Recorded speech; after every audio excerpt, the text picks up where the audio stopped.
तो देखिए यहाँ पे जो कॉपर सल्फेट CuSO4 हम लेंगे क्या चीज के, इलेक्ट्रोलाइट के तौर पे।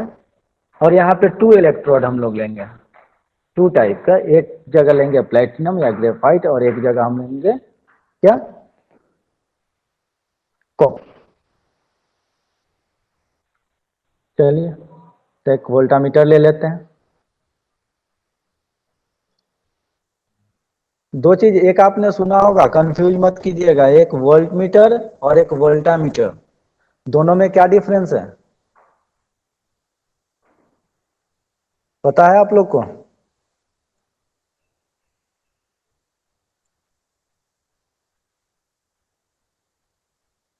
सर वोल्ट मीटर से किसी को पता वोल्टेज नहीं को है? मेजर, वोल्ट मीटर से वोल्टेज को मेजर हाँ करते हैं। और वोल्टा मीटर के ठीक बारे में है। नहीं पता सर।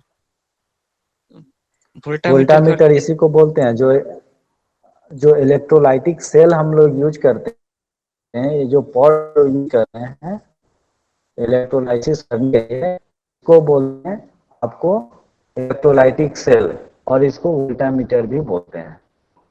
ठीक है, ये जो हम सेल नहीं। यूज कर रहे हैं जिसमें हम लोग क्या करते हैं, इलेक्ट्रोलाइट को यूटिलाइज रखते हैं और उसमें कैथोड और एनोड 2 इलेक्ट्रोड उसमें क्या करते हैं, इनपुट करते हैं, उसी चीज को बोलते हैं क्या, वोल्टामीटर। चलिए 2 हमने इलेक्ट्रोड डाला, एक को किससे कनेक्ट कर दिया, पॉजिटिव से कनेक्ट कर देते हैं, और एक को क्या करते हैं, निगेटिव से कनेक्ट कर देते हैं।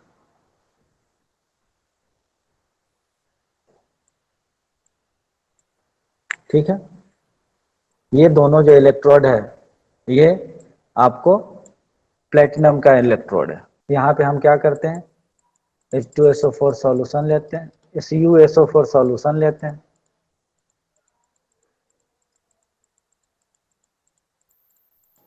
एक्वस CuSO4 होगा, इसमें वाटर भी होगा।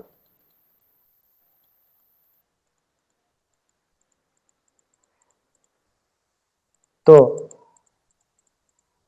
यहाँ पे क्या होगा, जैसे ही हम इलेक्ट्रिसिटी पास इससे कराएंगे तो इसमें CuSO4 आयंस में टूटेगा।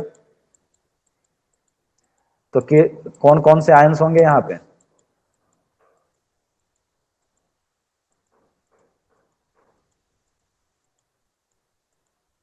Cu बोलिए। प्लस और SO2 SO4 minus, SO4 Cu minus plus और SO4 2 माइनस है SO4 माइनस।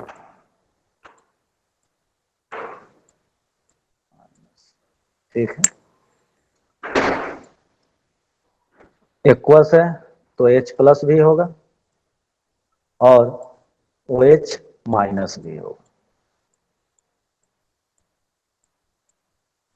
ठीक है, यहाँ पे निगेटिव चार्ज यानी यहाँ पे इलेक्ट्रॉन होगा, यहाँ पे पॉजिटिव चार्ज, यहाँ पे आपको ये एनोड हो गया, ये कैथोड हो गया। तो यहाँ होगा NCR, निगेटिव कैथोड रिडक्शन। यहाँ पे होगा PaO, PaO positive anode oxidation. ठीक है, रिडक्शन पे इलेक्ट्रॉन मिलता है। तो निगेटिव चार्ज कौन कौन से हैं, SO4 एंड OH माइनस। तो ये कहाँ जाना चाहेंगे, कैथोड की तरफ। तो क्या ये दोनों जा पाएगा वहां पे,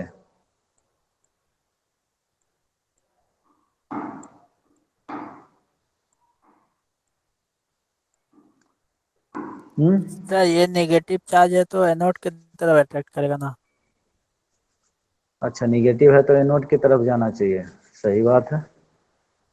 चलो तुम्हारा ही कहना मान लेते हैं। बाकी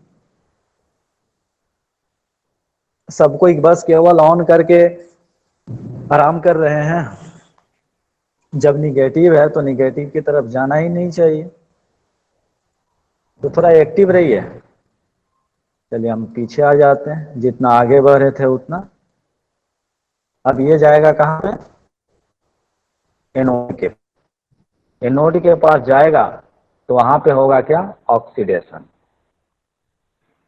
तो इसमें से किसका ऑक्सीडेशन होगा, SO4 माइनस का या OH माइनस।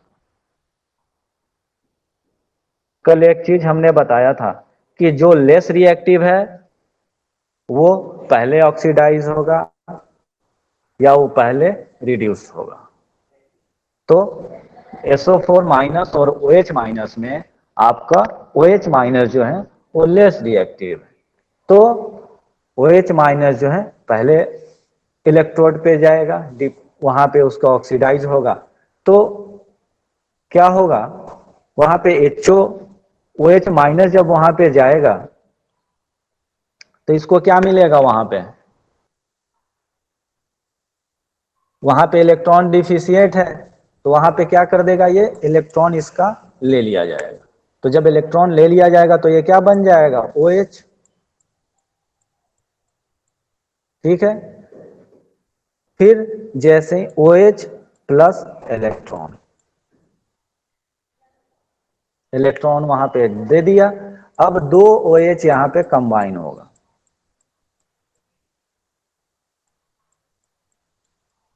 तो फिर ये क्या बनाएगा,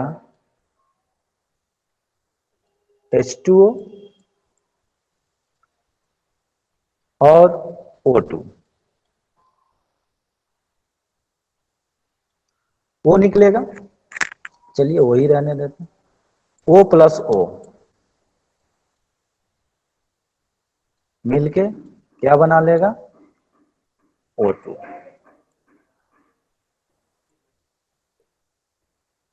ठीक है, अब यहां पे देखिए क्या इक्वेशन वो है, यहां पे जो है ऐसे हम लोग को करना चाहिए था, यहां पे O2 आएगा।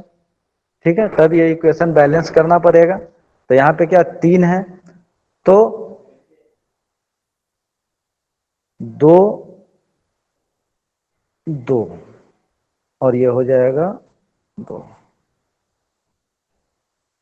फिर यहां पे कितने हुए, 2, तो 2 आयन बैलेंस करना पड़ेगा सब जगह। तो यहां से कितने मिलेंगे, यहां पे नहीं, कितने चाहिए, 2, आपको OH कितने चाहिए, 4, तो यहां पे आपको 4 OH लेना पड़ेगा। 4 OH जब वो हुआ एनोड पे गया तो यहां पे किया 4 OH आयन गया, 4 OH मिला और 4 इलेक्ट्रॉन वहां से रिलीज हो। फिर ये 4 जो OH है ये कंबाइन होके आपको ये बनाएगा O2, और ये O2 वहां से रिलीज हो जाएगा और H2O फिर से सॉल्यूशन में ही रह जाएगा। तो धीरे धीरे हम क्या देख रहे हैं कि ये H2O का कंसंट्रेशन, जो OH आयन का कंसंट्रेशन कम होते जा रहा है, लेकिन SO4 का कंसंट्रेशन एज पर बना रहेगा सॉल्यूशन में। ठीक है, दूसरी तरफ क्या होगा, ये रिएक्शन कहां का था, ये रिएक्शन था आपका एनोड का। कैथोड पे क्या होगा, सो देखिए, कैथोड पे कौन कौन से 2 पॉजिटिव चार्ज हैं, Cu एंड H। तो H से लेस रिएक्टिव होता है Cu, तो क्या होगा, Cu पहले रिड्यूस होगा तो Cu प्लस जाएगा। यहां पे कितने इलेक्ट्रॉन है, 4 इलेक्ट्रॉन वहां पे आए हुए हैं, इलेक्ट्रॉन भी बैलेंस होने चाहिए। तो कितने चाहिए पे, 2 Cu, ये बनाएगा, Cu में रिड्यूस हो जाएगा। जैसे ही इसको इलेक्ट्रॉन मिलेगा Cu में रिड्यूस होके ये डिपॉजिट हो जाएगा यहां, किस तरीके से, पिंक, यहां पे डिपॉजिट हो गया कैथोड। कभी कभी पूछता है कि electrolysis of copper sulphate aqueous copper sulphate with platinum electrode या graphite electrode, find out the observation. क्या ऑब्जर्वेशन, तो ये मत लिखिएगा कि Cu जो है कॉपर जो है वो डिपॉजिट हो गया यहाँ पे, ऑब्जर्वेशन पूछ रहा है, वहां पे ऑब्जर्वेशन करना है। तो ऑब्जर्वेशन में क्या होता है, ऑब्जर्वेशन में हम केवल कलर या भार मास जैसे फिजिकल क्वांटिटी है वही ऑब्जर्व करते हैं। हम क्या करते हैं, उसका केमिकल प्रॉपर्टी ऑब्जर्व नहीं करते हैं। केमिकल प्रॉपर्टी हमको, केमिकल जब उसको चेक करेंगे तब हमको पता चलेगा कि केमिकली उसमें क्या क्या क्या है। तो यहाँ क्या है कि पिंक का सॉलिड डिपॉजिट हो गया है कहाँ, एट कैथोड। पहला observation, pink coloured solid, pink coloured solid क्या हो गया है, डिपॉजिट हो गया है कहाँ, pink colour solid deposited at cathode.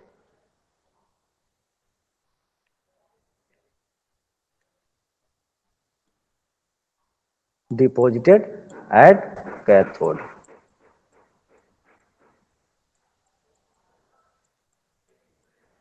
ठीक है, पहला ऑब्जर्वेशन। दूसरा ऑब्जर्वेशन, जब ये सॉल्यूशन जो था इसमें कॉपर आयंस थे तो इसका कलर था ब्लू। तो ये ब्लू से, ब्लू कलर जो था इसका धीरे धीरे डिसअपियर हो जाएगा। क्यों कि जैसे जैसे कॉपर आयन जो है वो डिपॉजिट होते जाएंगे कैथोड पे, वैसे वैसे कंसंट्रेशन यहाँ से जो लिक्विड है, सॉल्यूशन है, वहां से क्या होगा, वो कॉपर का आयन का कंसंट्रेशन कम होते जाएगा। तो जैसे जैसे यहाँ पे डिपॉजिट होते गया वैसे वैसे इसका कलर भी फेड होते गया। तो ब्लू कलर क्या हो जाएगा, विल फेड डाउन।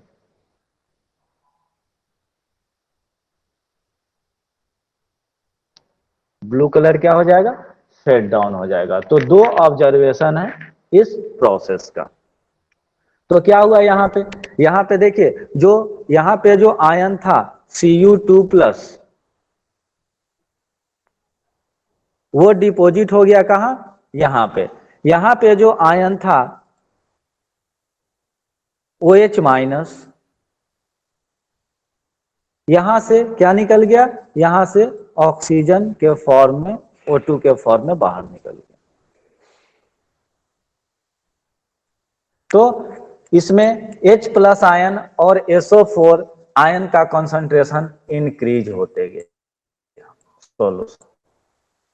ठीक है, सर ये पहला आपका हाँ कॉपर सर बोलिए। ग्रेस ब्लू कलर, कॉपर तो ग्रेस ब्लू कलर का होता है, तो फिर वो डिपॉजिट होते ही पिंक कलर का कैसे हो गया? कॉपर जो आयन होता है वो ब्लू कलर का होता है, लेकिन जब कॉपर आएगा तो वो पिंक कलर का सॉलिड बने हो जाएगा। Yes sir. ठीक है, कॉपर आयन होता है वो ब्लू कलर का होता है, लेकिन जब वो इलेक्ट्रॉन ले लेगा और वो कॉपर में एटम में रिड्यूस हो जाएगा तो वहां पे वो हो जाएगा पिंक कलर, लाइट पिंक होता है। समझे? तो वो आयन नहीं है, आयन ब्लू कलर का होगा। जब आयन जब यहाँ पे डिपॉजिट हो जाएगा, इलेक्ट्रॉन ले लेगा, तब उसका कलर लाइट पिंक में कन्वर्ट हो जाएगा। अब यस ये सर। प्रोसेस था कब, जब हमने क्या लिया था, यहाँ इलेक्ट्रोड लिया था प्लेटिनम का। तो प्लेटिनम का जो रॉड है वो एक्टिव इलेक्ट्रोड नहीं है। ठीक है, इसलिए बस क्या करता है, ये इलेक्ट्रॉन को ट्रांसफर करने में केवल हेल्प करता है, ये रिएक्ट नहीं करता है, ये रिएक्ट नहीं करेगा, क्योंकि वो ऐसे ही हम लोग जानते हैं प्लेटिनम बहुत ही लेस रिएक्टिव है।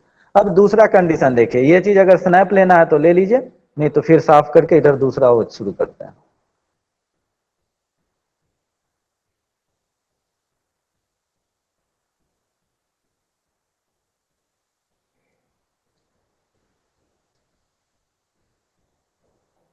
इसमें कैथोड पे वही रिएक्शन होगा,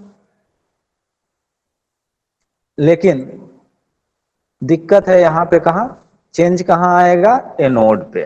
क्यों? क्योंकि हम यहाँ पे कॉपर रॉड लिए लेंगे।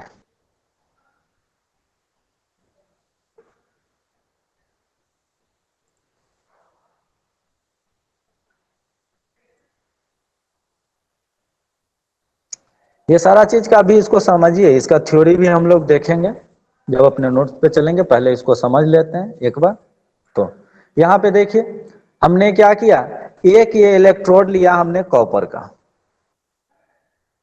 ठीक है, और इधर जो लिया वो ग्रेफाइट का ही, इसको कनेक्ट कर दिया,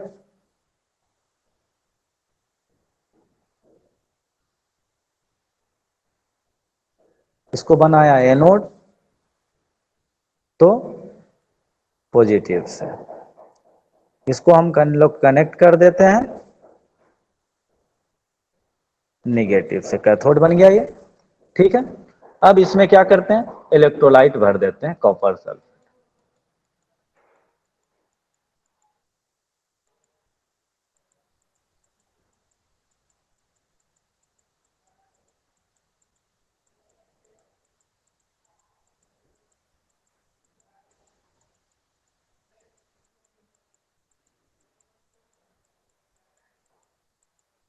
ये रिएक्शन जो है सेम टू सेम आपको कहा मिला था, ये कॉपर के जो प्यूरिफिकेशन था उसमें भी ये रिएक्शन था।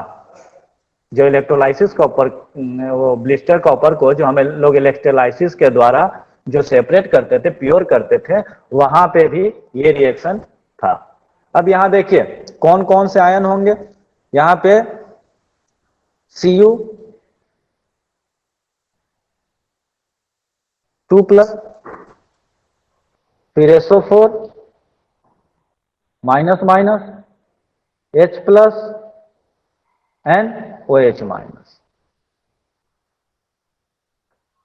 रिएक्शन सारा वही होना है, लेकिन यहां वहां जो एनोड पे रिएक्शन होता था, यहां एनोड पे रिएक्शन नहीं होगा, यहां एनोड पे रिएक्शन नहीं होगा। होगा क्या, यहां से एनोड का जो आयन है, कॉपर जो आयन है, मान लीजिए कॉपर आयन है, ये यहां से टूट के जैसे ही ये क्या करेगा, अपना इलेक्ट्रॉन इस इलेक्ट्रोड पे दे छोड़ देगा, इलेक्ट्रॉन यहाँ पे 2 इलेक्ट्रॉन यहाँ पे मान लीजिए छोड़ दिया, और क्या हुआ, वो ब्रेक हो गया किस आयन में, Cu2+ आयन में ब्रेक होके सॉल्यूशन में मिल गया।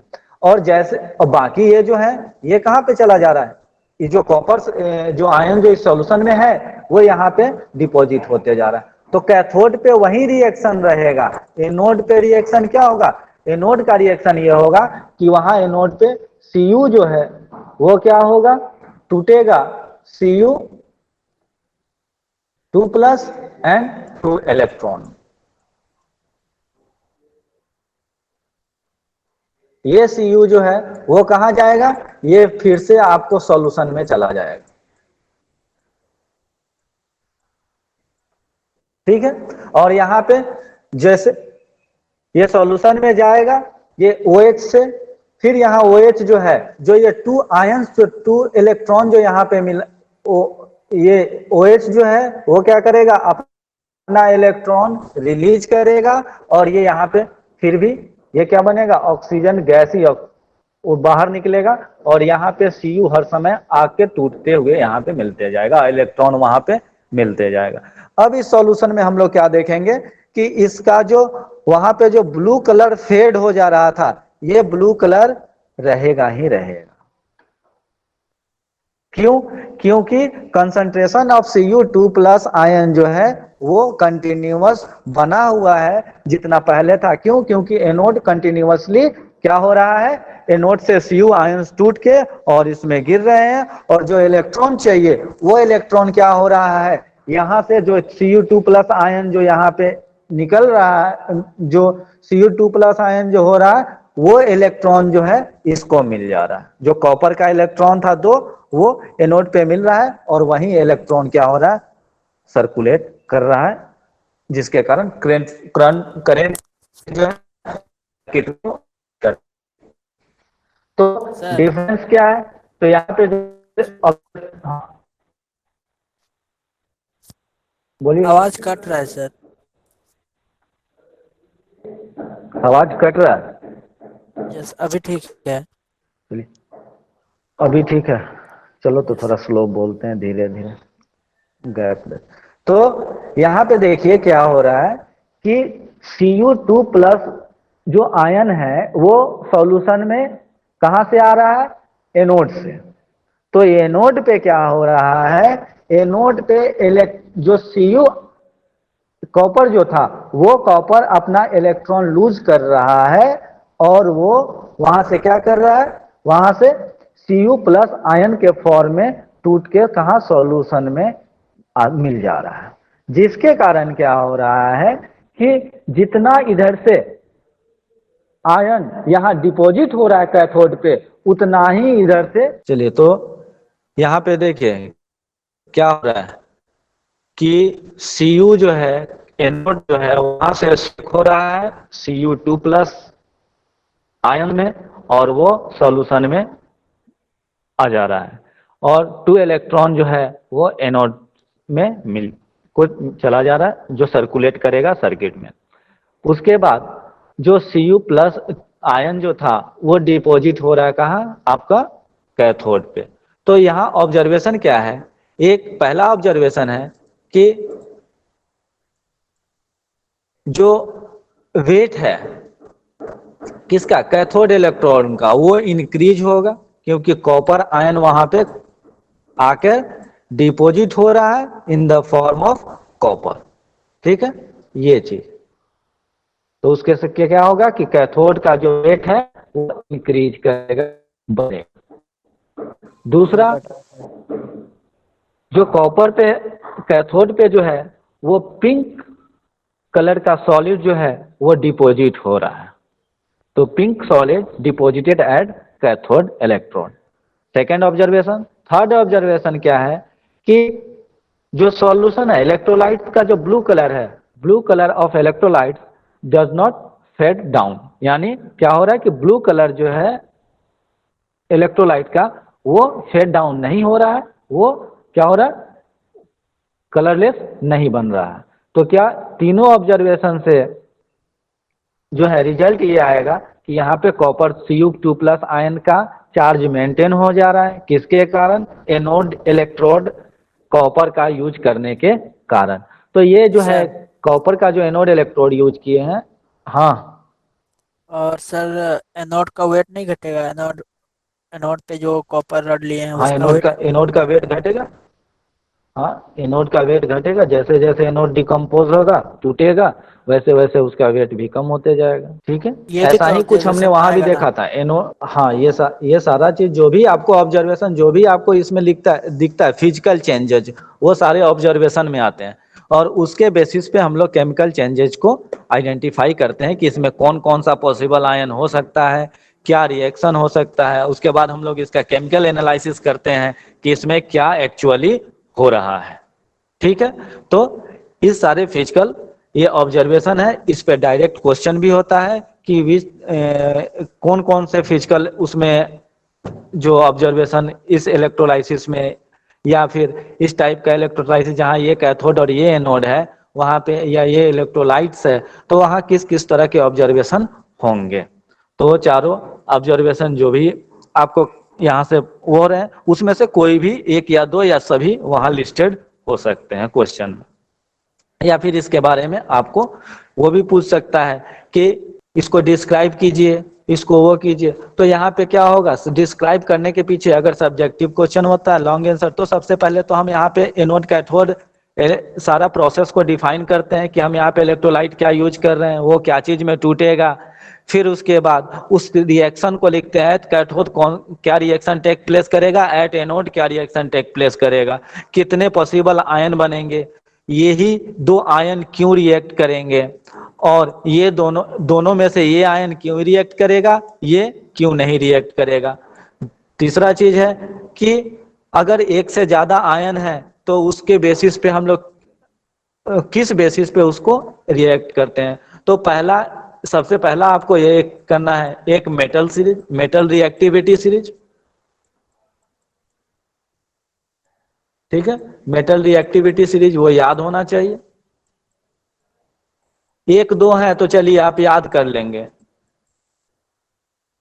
एक दो, जैसे यहाँ पे है कॉपर और हाइड्रोजन, हाँ तो हमको पता है कि कॉपर नीचे है, हाइड्रोजन से लेस रिएक्टिव होता है, तो हम लोग पता। लेकिन जहाँ एक से ज्यादा 4-5 आयन्स होंगे वहां पे आपको रिएक्टिविटी सीरीज अगर याद नहीं होगा तो वहां पे दिक्कत होगी। जैसे कि आप एल्युमिनियम में देख रहे थे, एल्युमिनियम में 3 से 4 आपको कैटायन थे और 3 से 4 लगभग एनायन थे, तो वहां पे रिएक्टिविटी सीरीज याद होना चाहिए। ठीक है, नेक्स्ट जो अब हम इसका जो थ्योरी पोर्शन है वहां पे अब चलते हैं। देखिए इलेक्ट्रोलाइसिस क्या है, chemical decomposition of electrolyte by direct current, इसीलिए हम लोग यहाँ पे सेल का बात करते हैं कि सेल लगाते हैं, बैटरी लगाते हैं, क्यों, वहां से हमको डीसी मिलता है। तो जैसे इलेक्ट्रोलाइट है NaCl, तो ये क्या चीज में ब्रेक होता है, Na+ एंड Cl- में। तो इलेक्ट्रोलाइट हर समय क्या होता है, मोल्टेन या एक्वस स्टेट में होगा, जो कि करंट को, इलेक्ट्रिसिटी को पास करने की उसका कैरिंग कैपेसिटी होनी चाहिए, इलेक्ट्रिसिटी उसमें से पास हो सके, allow to flow electric current, और दूसरा वो डिकम्पोज हो आयंस में। जब तक आयंस में डिकम्पोज नहीं होगा तब तक वो करंट कैरी नहीं करेगा। तो अब इसमें होते हैं, इसको भी सब डिवाइड किया गया है, स्ट्रॉन्ग इलेक्ट्रोलाइट्स, वीक इलेक्ट्रोलाइट्स और नॉन इलेक्ट्रोलाइट। स्ट्रॉन्ग इलेक्ट्रोलाइट वो होंगे जो जिसको की करंट कैरिंग कैपेसिटी क्या हो, ज्यादा होगी। तो इसमें कौन कौन से होते हैं, strong acid, strong alkali and strong salt. तो स्ट्रॉन्ग एसिड पता है H2SO4 HCl HNO3। Strong alkali जो हाईली रिएक्टिव मेटल है, जैसे फर्स्ट ग्रुप के जो मेटल हैं, जैसे आपका सोडियम वगैरह हो गया, पोटेशियम हो गया, तो जो हाईली एक्टिव उसके ऑक्साइड या हाइड्रोक्साइड कंपाउंड जो होंगे वो। फिर स्ट्रॉन्ग साल्ट वैसे साल्ट होते हैं जो कि या तो स्ट्रॉन्ग एसिड से या स्ट्रॉन्ग बेस से में से किसी एक से या दोनों से मिलके बने हो, तो इन तीनों को उसमें से कोई ये होगा तो वो स्ट्रॉन्ग इलेक्ट्रोलाइट होगा।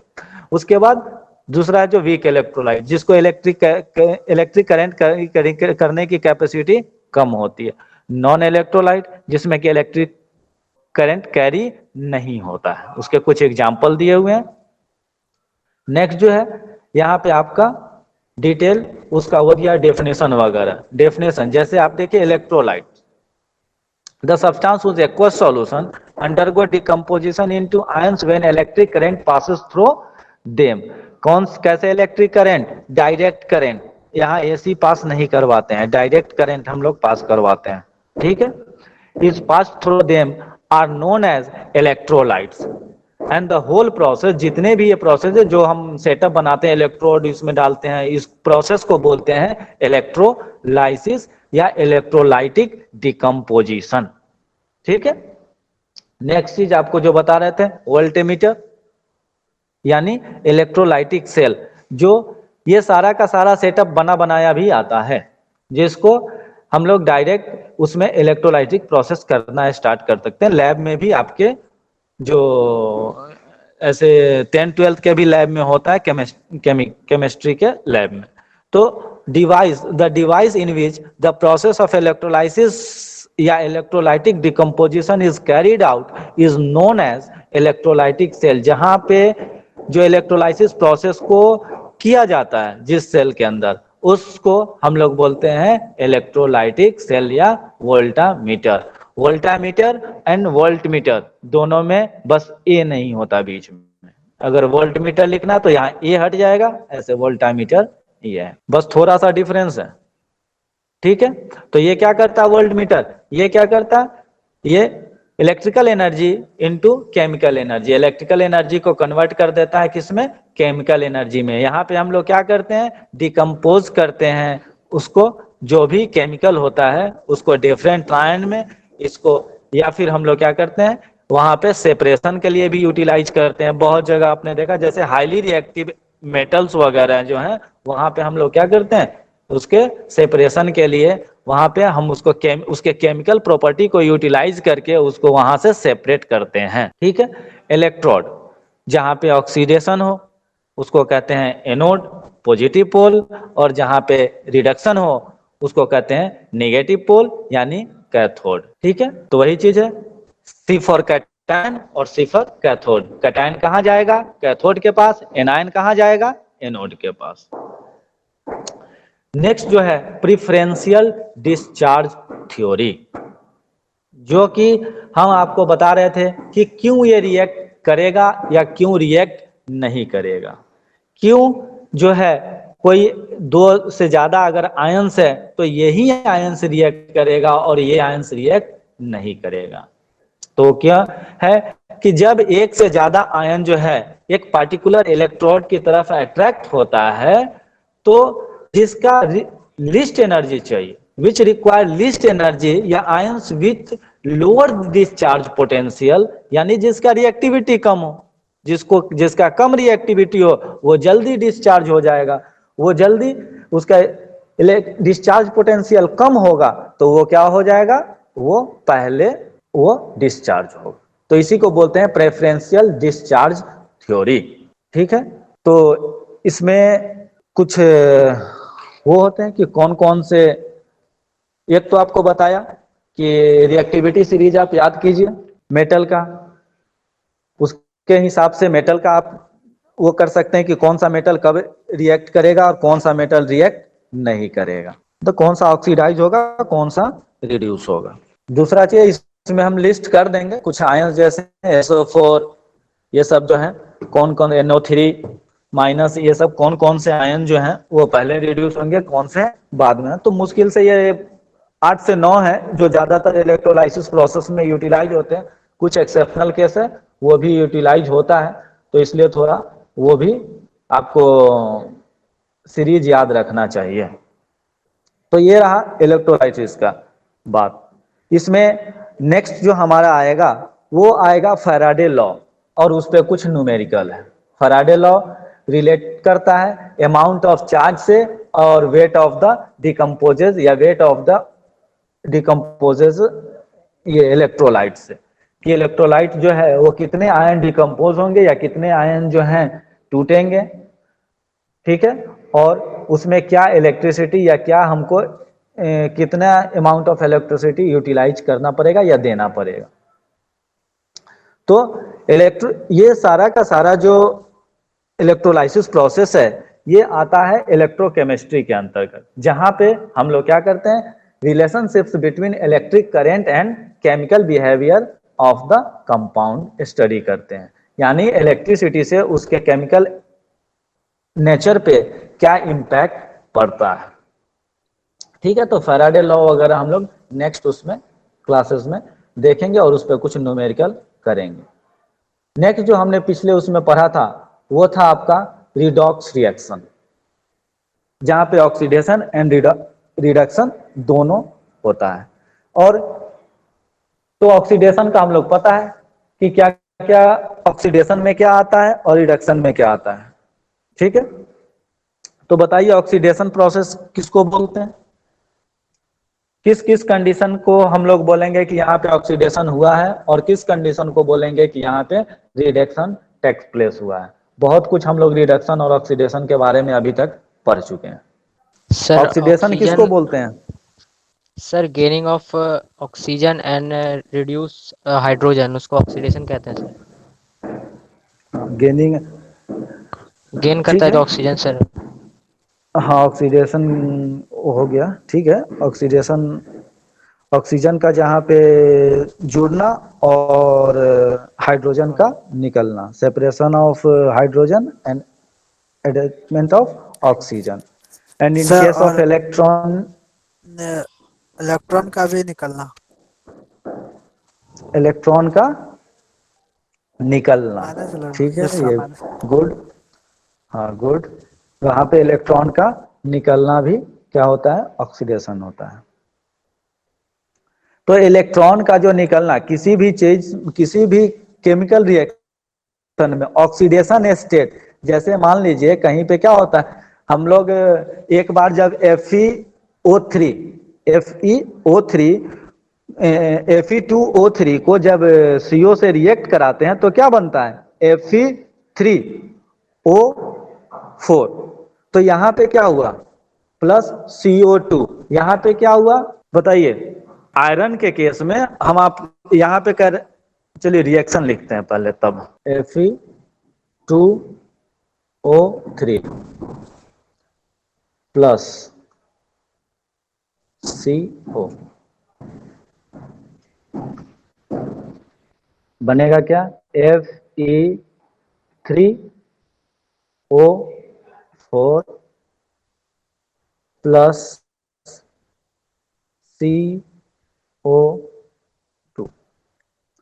इसको सबसे पहले बैलेंस करना होगा। बैलेंस करने के लिए क्या करेंगे, यहाँ 3 है, इधर 2 है,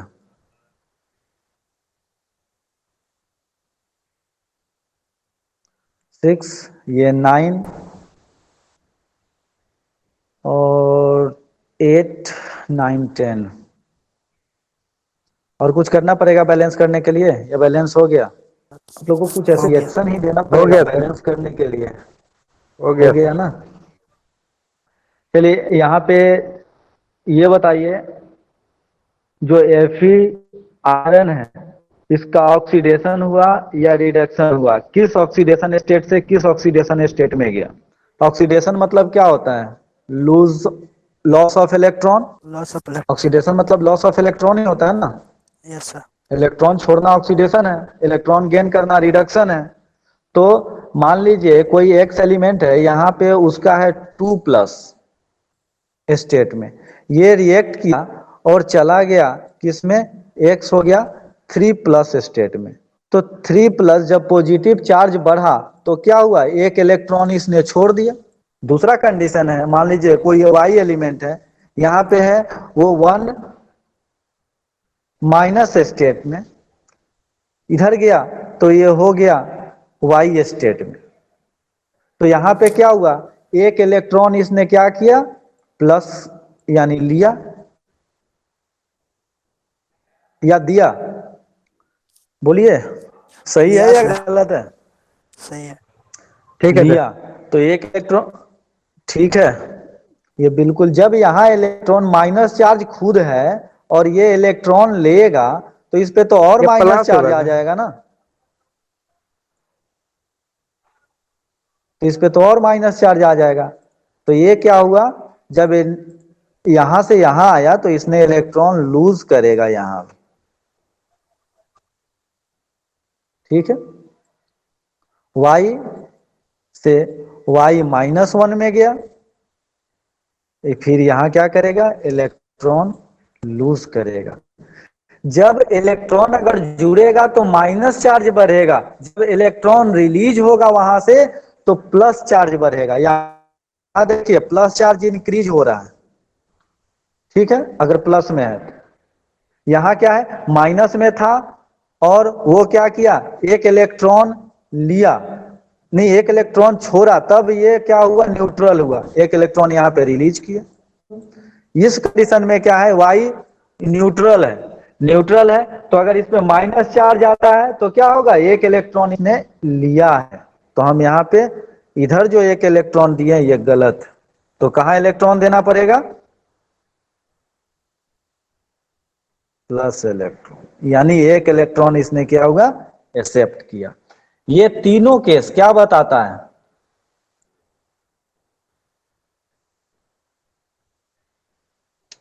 ऑक्सीडेशन या रिडक्शन?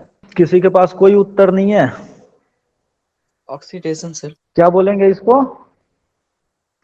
ऑक्सीडेशन। ऑक्सीडेशन। तीनों को ध्यान से देखो, रिएक्शन ध्यान से देखो। Loss of electron is known as oxidation, gain of electron is known as reduction. यहां देखिए लॉस हो रहा है, इलेक्ट्रॉन बाहर निकल रहा है, यहां गेन हो रहा है, ठीक है। तो ये दोनों ऑक्सीडेशन और ये रिडक्शन।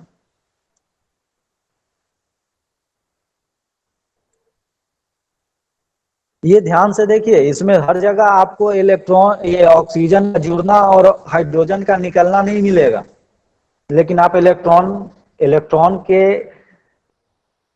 एक्सेप्ट और रिमूवल से अगर कॉन्सेप्ट को करके रखेंगे तो आसानी पड़ेगा, ठीक है।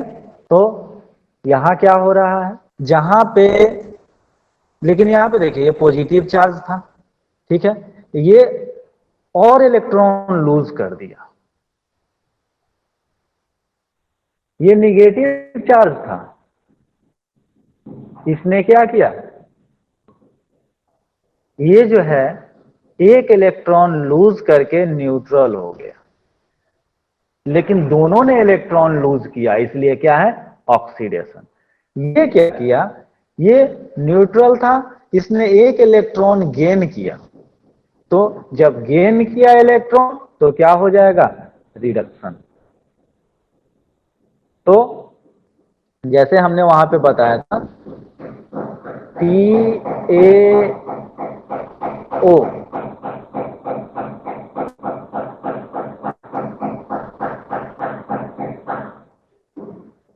उसके बाद बताया था NCA, NCR, NCR के आगे जोड़ दीजिए RI। Reduction is gain of electron, oxidation is loss of electron. यानी जहां पे इलेक्ट्रॉन या तो ये +3 से ज्यादा इंक्रीज हो जा रहा है इसका कैटायन का चार्ज, अगर दूसरे साइड तो क्या है, वो वहां पे ऑक्सीडेशन हो रहा है, या फिर एनायन का चार्ज कम हो रहा है तो क्या है, वहां पे ऑक्सीजन हो रहा है। अगर जो है एनायन का चार्ज बढ़ रहा है तो क्या होगा, रिडक्शन। अगर कैटायन का चार्ज घट रहा है तो क्या होगा वहां पे, रिडक्शन। तो रिडक्शन क्या है, ये आयंस के कंडीशन में भी रिडक्शन हम लोग निकालते हैं। तो वहां क्या चेक करते हैं कि किस ऑक्सीडेशन स्टेट में है ये। अगर 2+ ऑक्सीडेशन में स्टेट से लोअर ऑक्सीडेशन स्टेट से हायर ऑक्सीडेशन स्टेट में जा रहा है तो वहां क्या होगा, ऑक्सीडेशन। हायर ऑक्सीडेशन स्टेट से लोअर ऑक्सीडेशन स्टेट में जा रहा है तो वहां पे क्या होगा, रिडक्शन। वैसे ही लोअर रिडक्शन स्टेट से हायर रिडक्शन स्टेट में जा रहा है तो वहां पे आपको होगा ऑक्सीडेशन। तो ये सारा जो कॉन्सेप्ट है ये आप आयंस के कॉन्सेप्ट में भी इंप्लीमेंट होता है, क्या, gain of electron and loss of electron, oxidation and reduction. ठीक है, यहां ऑक्सीडेशन के ही उस पे पता चल रहा है कि यहाँ पे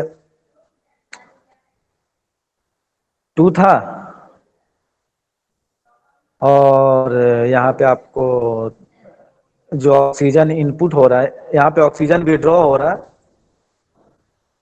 CO जो है वो क्या किया, CO एक ऑक्सीजन यहाँ से विड्रॉ कर लिया, जिसके कारण यहाँ क्या है, डायरेक्ट आप इससे भी इसको चेक कर सकते हो। तो जहां ऑक्सीजन इन्वॉल्व होता है वहां तो हम ऑक्सीजन से चेक कर लेंगे, लेकिन जहां ऑक्सीजन इन्वॉल्व नहीं होता है, जैसे कभी कभी क्या होता है कि किसी मेटल को पूछता है कि ये क्या, ये मेटल ऑक्सीडाइज हो रहा है या रिड्यूस हो रहा है, तो वहां पे हमको चेक करना होता है कि उस पे पहले वो किस ऑक्सीडेशन स्टेट में है। अगर वो लोअर ऑक्सीडेशन स्टेट से हायर ऑक्सीडेशन स्टेट में जा रहा है तो क्या होगा, बोलिए, लोअर ऑक्सीडेशन स्टेट। जैसे लोअर ऑक्सीडेशन स्टेट क्या है, यानी इलेक्ट्रॉन को लूज करना। तो लोअर ऑक्सीडेशन जैसे 2+ है तो 2+ जो है 3+ से लोअर है, तो 2+ से लोअर ऑक्सीडेशन स्टेट से किस में गया, 3+ यानी हायर ऑक्सीडेशन स्टेट में, इसलिए क्या है, ऑक्सीडेशन। अगर यही चीज होता, यही X जो अगर हमारा होता, ये X जो इस पे 2+ चार्ज है,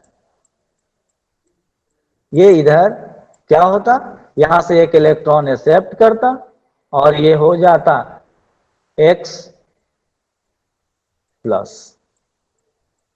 तो ये क्या होता, हायर ऑक्सीडेशन, यानी 2+ जो है X प्लस के रेस्पेक्ट में हायर ऑक्सीडेशन स्टेट में, तो हायर ऑक्सीडेशन स्टेट से कहा गया, लोअर ऑक्सीडेशन स्टेट में, तो वो क्या हो गया, रिडक्शन। रिडक्शन। बोलिए, कंफ्यूजन स्टेट अगर हम यूज करें तो ऑक्सीडेशन स्टेट आपको पता होना चाहिए, नहीं पता है तो फिर उसको पूछना चाहिए। देखिए क्या है, ये जो एलिमेंट है X, ये पहले क्या हुआ, किस स्टेट में गया, X 2+ स्टेट में, यानी इसने 2 इलेक्ट्रॉन लूज किए हैं। ठीक है, तो ये तो पहले ऑक्सीडाइज हुआ है ना, ये पहले ऑक्सीडाइज हुआ है, पहले इस पे ऑक्सीडेशन हुआ है, इसलिए X2+ स्टेट में है। जब ये इलेक्ट्रॉन लूज करके, इसीलिए इसको बोला गया है कि ऑक्सीडेशन स्टेट में है। तो मेटल X, एलिमेंट X जो है अभी ऑक्सीडेशन स्टेट में है। किस ऑक्सीडेशन स्टेट में है? 2+, यानी 2 इलेक्ट्रॉन लूज कर चुका है। ठीक है, तब वो उस आयंस के फॉर्म में आया है या उस केमिकल या उस कंपाउंड के फॉर्म में बना हुआ है, जहां पे ये क्या है? 2+ ऑक्सीडेशन स्टेट में है, यानी 2 इलेक्ट्रॉन लूज करके 2 इलेक्ट्रॉन किसी को ट्रांसफर करके वहां पे सिचुएटेड है। तो 2 से जब अब इसमें क्या हुआ कि कोई और आया और एक और इलेक्ट्रॉन इससे खींच लिया, एक इलेक्ट्रॉन और इसे विड्रॉ कर लिया, तो 2+ ऑक्सीडेशन स्टेट से कहां चला गया? ये 3+ ऑक्सीडेशन स्टेट में। कौन? X, element X।